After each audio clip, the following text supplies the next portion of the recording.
берейін да өзім. Құрметті қонақтар және жергілікті тұрғындар, әріптестер және бүгінгі қоғамдық тыңдауға қатысушылар. Қоғамдық тыңдауға қош келдіңіздер.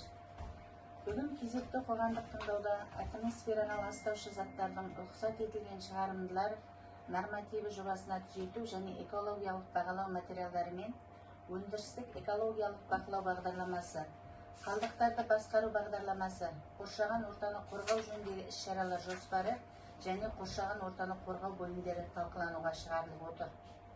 Қоғамдық тыңдау Қазақстан Республикасының экологиялық кодексінің 96 бабына және Қазақстан Республикасы экология, геология және табиғи ресурстар министрінің міндетін атқарушы 21 жылғы 3 тамыздағы нөмірі 286 қоғамдық тыңдаулар өткізу қағидаларын бекіту туралы бұйрығына сәйкес өткізіліп отыр. Қоғамдық тыңдаудың төрағасы ретінде мен Дәлуова Салтанат, хатшысы ретінде Рекорд Консалт жауапкершілігі шектеулі серіктестік өкілі Сарттау Самал Махамбетқызы кандидатурасы ұсынылады. Қарсылықтарыңыз жоқ па? Бірауыздан сайланды. Аталған қоғамдық тыңдаудың мақсаты текке жауапкершілігі шектеулі серіктестігі жоғарыда көрсетілген жобаларын талқылау.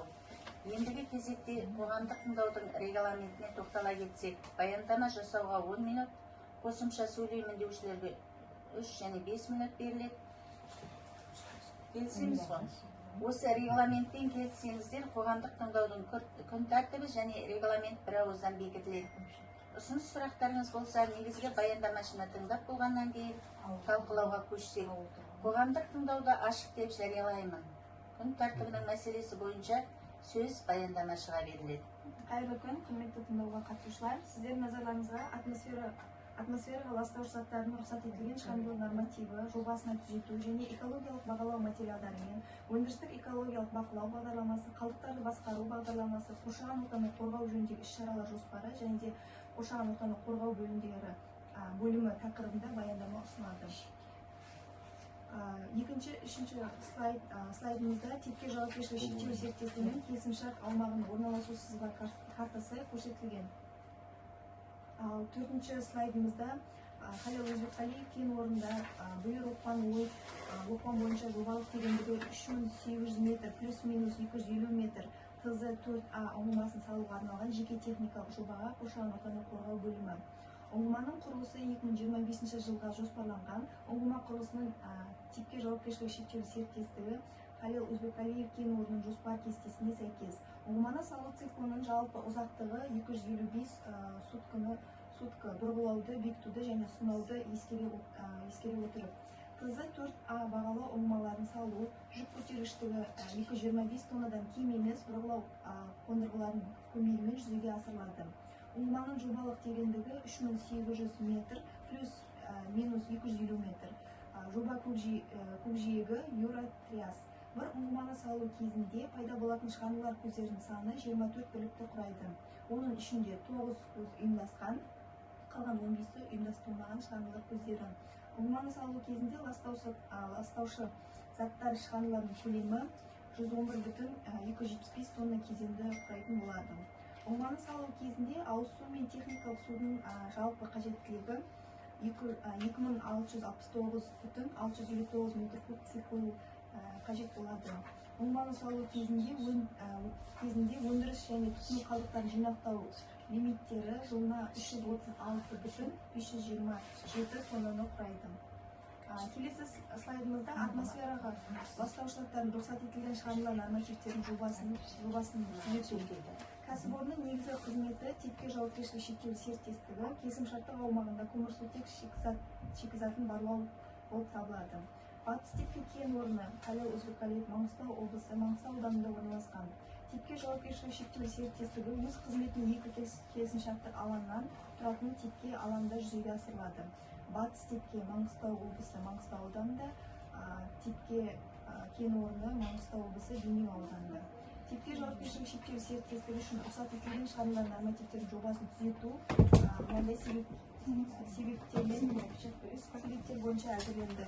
Олар батыс текке кен орны сынамалық пайдалану кезінде шикі газды қайта өңдеуді дамыту бағдарламасын түзету. Келесі слайдымызда батыс типке кен орнының технологиялық даму көрсеткіштері.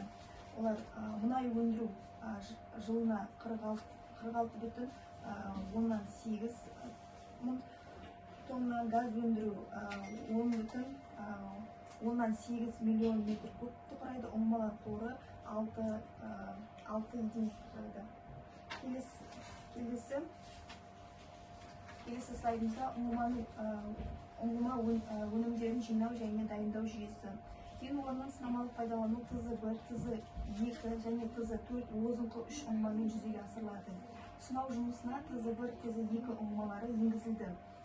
ТЗ1, ТЗ2 ұңғымалары Ю-11 көкжиегінде пайдаланылады.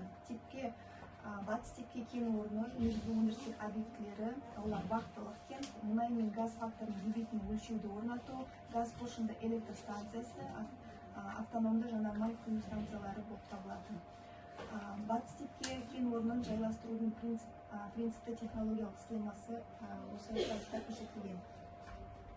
Келесі слайдымызда атмосфераға ластауыш заттар шығарындардың көздері барлығы 77 бірлікті анықталды. 2025 жылға 77 бірлікті анықталды.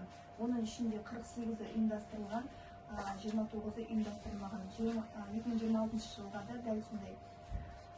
Жалпы шығарындылары жылына 2025 жылы, 2026 жылы 1789,248 тонна жылына құрайтын болады. Санитарлық қорғау аймағының мөлшері батыс типке бойынша 1000 метрді құрайды. Жобада қолайсыз метеорологиялық жағдайлар кезінде іс-шаралар әзірленді. Атмосфераға ластауыш заттар шығарындылардың таралуын есептеу жүргізілді. Шығарындыларды бақылаудың жоспар кестесі жасалды. Және де қоршаған ортаға эмиссиялар үшін төлемдер есебі жүргізілген болатын. Келесі слайдымызда батыс типке кен орны үшін 2025-2026 жылдарға арналған қалдықтарды басқару бағдарламасына түзету. Қалдықтарды жинақтау лимиті 1881,174 тонна жылына құрайтын болады. Олар вахталық кенді пайдалану кезінде қалдықтарды жинақтау лимиті, мұнай мен газ факторының дебетін өлшеу қондырғысын пайдалану кезінде қалдықтардың жинақтау лимиті, 2025-2026 жылдары көзделіп отырған қызметті іске асыру кезеңінде арналған қалдықтарды жинақтау лимиттері, яғни ТЗ1, ТЗ2, ТЗ3, ТЗ4, ТЗ5 ұңғымаларын алаңдарын электрмен жабдықтау Халел-Өзбекали кен орнында пайда болатын. Осымен баяндама аяқталды. Сіздерде мына суды қайдан алып отырсыз? Төлептен. Төлептен немен тасиды ма? Көп су көріп қойдыңыз жерде, иә?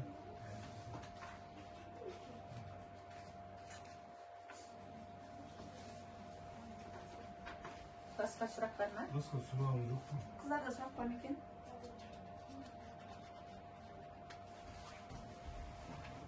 Қыздар?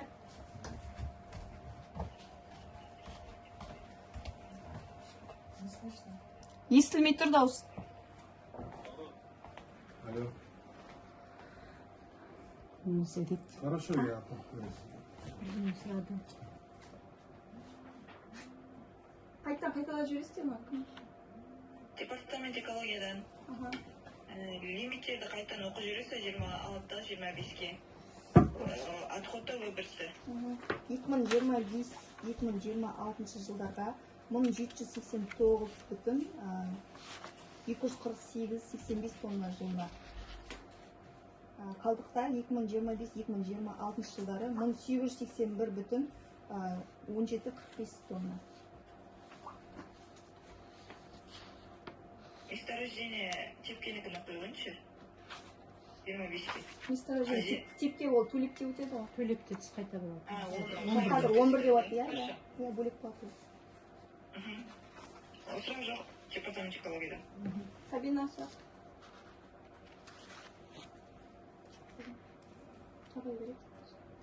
Басқа сұрақ жоқ па? Онда қоғамдық тыңдауды өтті деп жариялаймыз. Тыңдағандарыңызға рахмет.